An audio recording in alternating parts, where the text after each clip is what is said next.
Yeah, I think that women's rights are really important and that Trump is fighting for women's rights. Just a little more proof that women in the MAGA echo chamber think Trump is for women's rights, even though he absolutely isn't. To them, he's right even when they think he's wrong. What are your thoughts on abortion? I think it's your own choice. Yeah. You can't really decide. Yeah. You don't know what the situation is. So you consider yourself pro-choice? Yes, pro-choice. Are you upset that Donald Trump appointed the justices that overturned Roe v. Wade and took that choice away from so many people? I don't think it should be taken away, no. And it doesn't bother you that Trump appointed the justices that overturned Roe v. Wade? It doesn't bother me at all. I think he's the best man for the job. We have nobody else that is... But he did take away the choice for a lot of women because of that. That doesn't bother you. Now women don't have that choice. He must have something in place. If he made that decision, he's a great businessman, and I am not going to go... he's a great businessman, and I'm going to let him say what he wants to say, do what he wants to do. Brainless submission is the only requirement to get into the MAGA club, where the Messiah tells women exactly which issues they care about, and obviously abortion rights just went away. I think the abortion issue has been taken down many notches. I don't think it's a big factor anymore, really. And when people hear what I said in the debate, and I think I said it very well during the debate, we brought it back to the states. Everybody wanted it in the states. And very importantly, and you think about this, assuming you have exceptions. If you don't have exceptions, it's a more difficult thing. At the same time, there are people that strongly feel that way, and you have to follow your heart, and you should follow your heart. But that issue is very much subdued. Tell me you're completely disconnected from voters without telling me you're completely disconnected. This guy thinks that the abortion issue has been taken down a few notches, that it's been subdued. Somebody should tell Trump that he's supposed to say damning things in private instead of at a press conference. He actually thinks women's rights issues are just surface-level arguments that only need to be quelled in his head without truly being addressed. He's not worried about abortion rights anymore, so that means no one else is either. I mean, I don't want to get into it. It's very demeaning to women, and I love women more than I love anything. I love women. But it's very demeaning. Women's rights are just a punching bag topic for this guy. The men in his audience know it. I mean, that's what they showed up for. As long as the fellas are having a good time, those pesky second-class citizens that belong in the kitchen don't really matter because all their rights have already been taken down a few notches. And can you imagine the devastation of a woman becoming president? By the way, Kamala will not be your first female president. She will not be your first female president. It's not the way it's supposed to be. We're not supposed to have a socialist. Look, we're not going to be a socialist nation. We're not going to have a socialist president, especially any female socialist president. We're not going to have it. We're not going to put up with it. How would they consider a Harris presidency? Just in geopolitical. I think they'll walk all over her. I think so? they'll look at her. I think they'll walk all over her. She'll be so easy for them. She'll be like a play toy. They look at her and they say, we can't believe we got so lucky. They're going to walk all over her. And I don't want to say as to why, but a lot of people understand it. It's really odd watching this party follow Donald Trump off of every cliff that he can find while they celebrate his exclusionary campaign. They're literally doing the opposite of what anyone would do if their objective is to gain support from voters, unless they don't want women to vote. But they're not dumb enough to say that. Idiotic guy was on stage with Candace Owens a few days ago and asked her, what America are we going back to make America great again? The one where women couldn't vote or black people were swinging from trees? I would say to him if I was standing in front of him, I absolutely want to go back to the America where women couldn't vote. Apparently they are. It's really telling that these guys bark about competition and only the strong survive in a meritocracy, but are deathly afraid of allowing people that might have differing opinions to compete with them.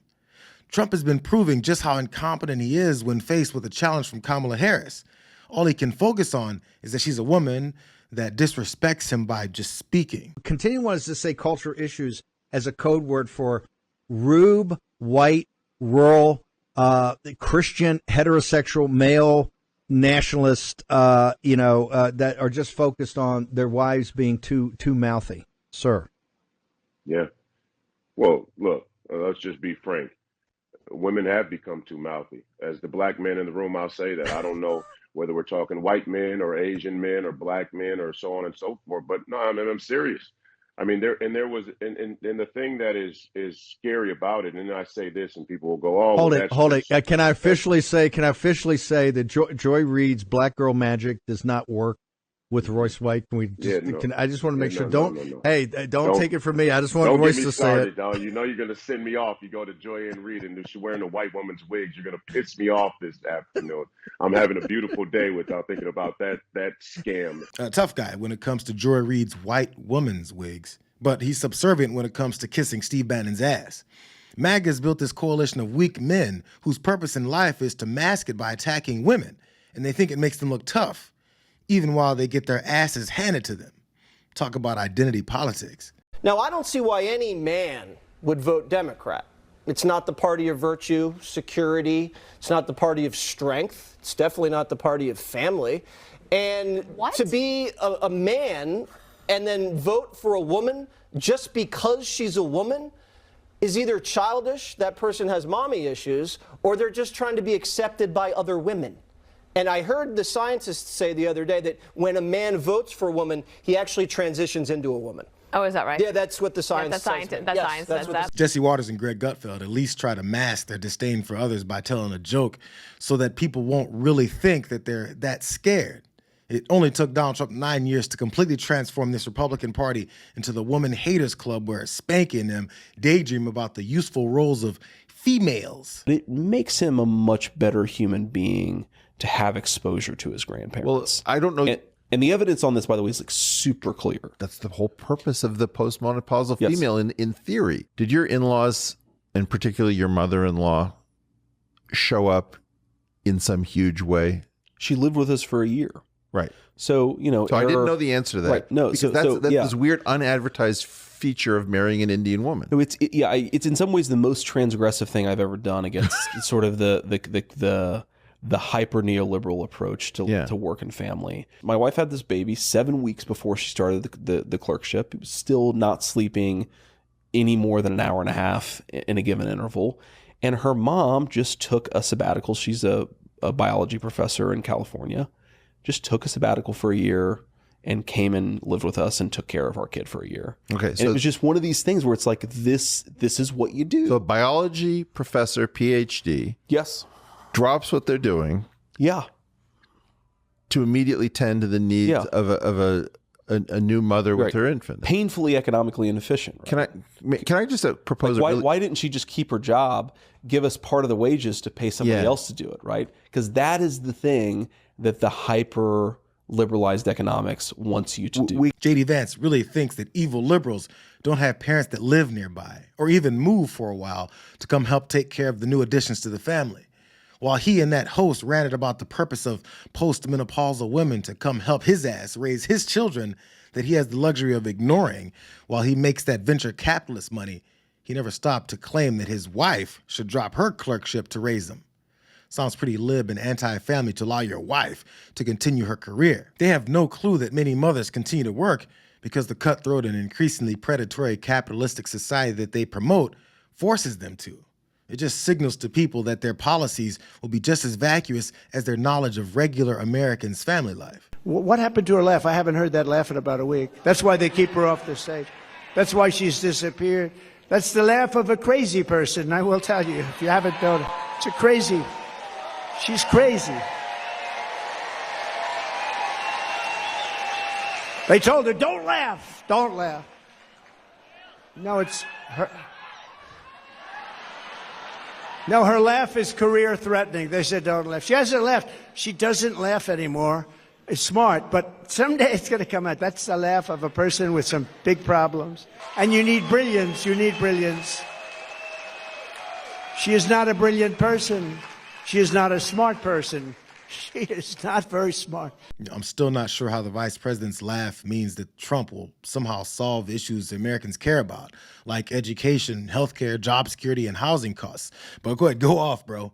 It really seems like the goal of this campaign is to insult as many people as possible and then retry their attempts to subvert the election by falsifying the race in battleground states like they tried to before. It has to be their plan. because this approach won't get them out of the hole that they've dug themselves into. Let's speak some hard truths.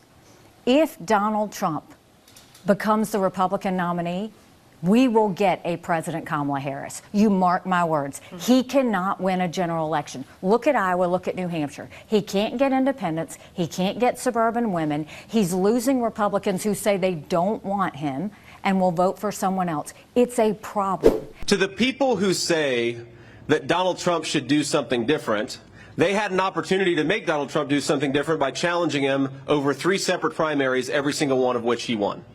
So I think that Donald Trump has earned the right to run the campaign that he wants to run. We'd much rather have an American president who is who he is, who's willing to offend us, who's willing to tell us the truth, who isn't a fake who hides behind a teleprompter, but lets the American people see exactly who he is.